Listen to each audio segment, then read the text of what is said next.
Good day mga idol at isang mapagpalang araw po sa ating lahat. So silipin natin mga idol yung naputol ng video natin dito sa ating kitchen. Ano po? So ito po yung part 2 ng ating sisame na pabilog. Yung design niya. Yun, so ito na siya mga idol. So nagpe-framing na tayo yung takip natin dito sa baba. So itong drop natin dito sa mas maliit na bilog natin mga idol is pares lang po ng nandito sa outer nya. 15 cm yung nilagay ko po dyan. So yung gitna is cove po ito, and then itong sa labas ay box type lang po ito o tambol, tatambol lang po natin.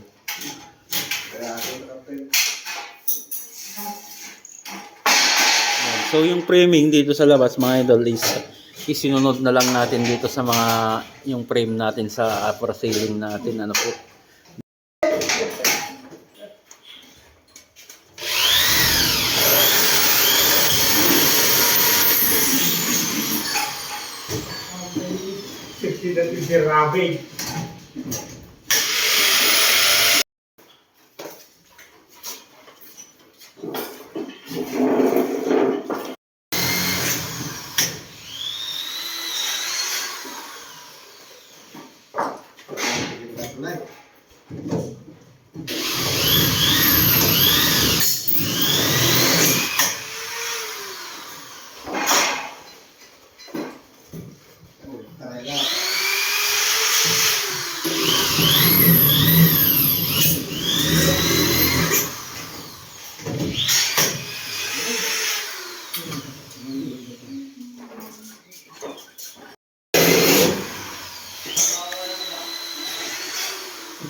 Kaya natin ba so adjust spacing natin?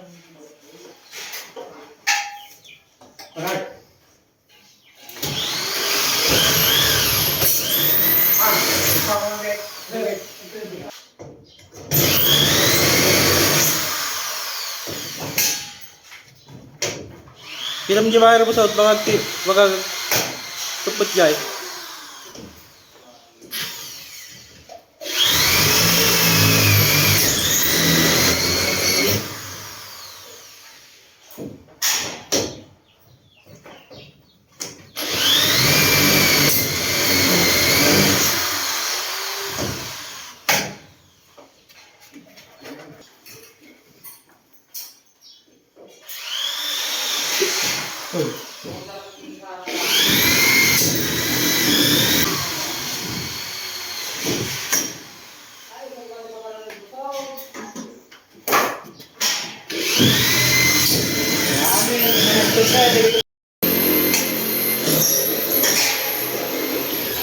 And then mga idol, ito yung ilalagay natin dun sa sa cove nya.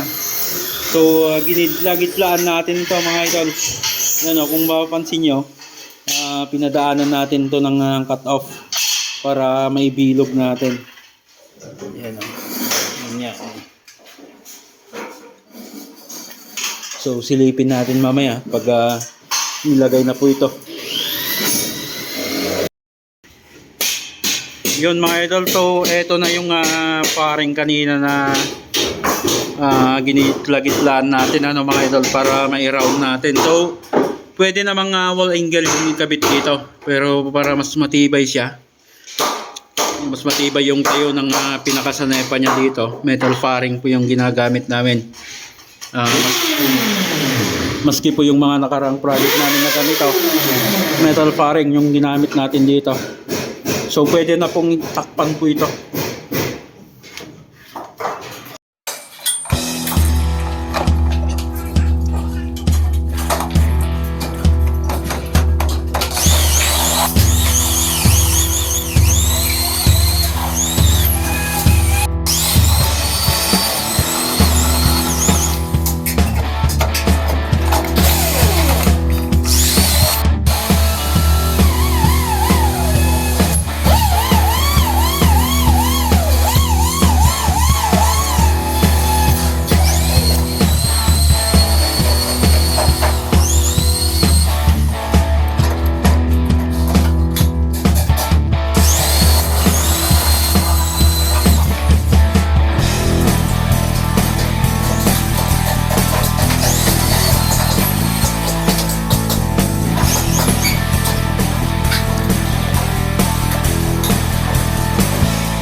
Yun mga idol, so ito na nga yung ano natin, yung bilog nating kisame, ano po.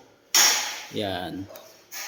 So bale nakagitna po itong circle natin, yung lapad at yung haba ng area. Yan. So detalye pa natin yung iba, no. Itong box natin, so box po dito sa gilid o tambol. Yan. So yung drop natin diyan mga idol is 15 cm. Parehas po nito. 15 cm din po itong nasa gitna na bilog niya.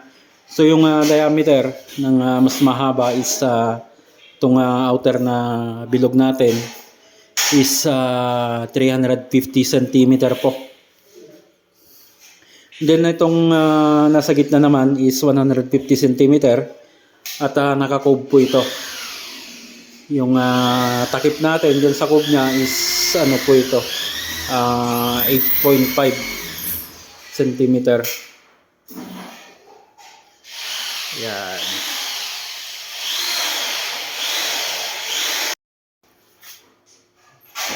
Yan. Then yung sa gap sa board natin mga idol, hindi po nawawala yan. So lahat po ng installation natin ng board, meron pong gap tayong nilalagay. C6 natin yan ng epoxy, ano po, yung epoxy, para makaiwas tayo sa bitak ng ating kisame. So halos yung nilagay natin dito is halos 1/4 na yung nilagay natin gap, so yung yukat ng mga board.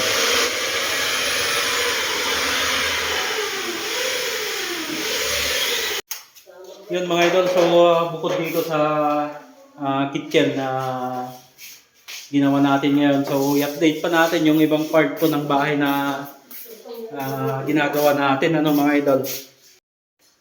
Yan, so nasimulan na rin natin yung design dito sa tapat ng TV console, ano mga idol. So box type lang naman po ito o tambol. Then hiniwalay natin ito. So magkakaroon siya ng dalawang trellis diyan. Tatapat po ito sa sa may TV console. And then sa living area mga idol, ayan. So cove ceiling po ito.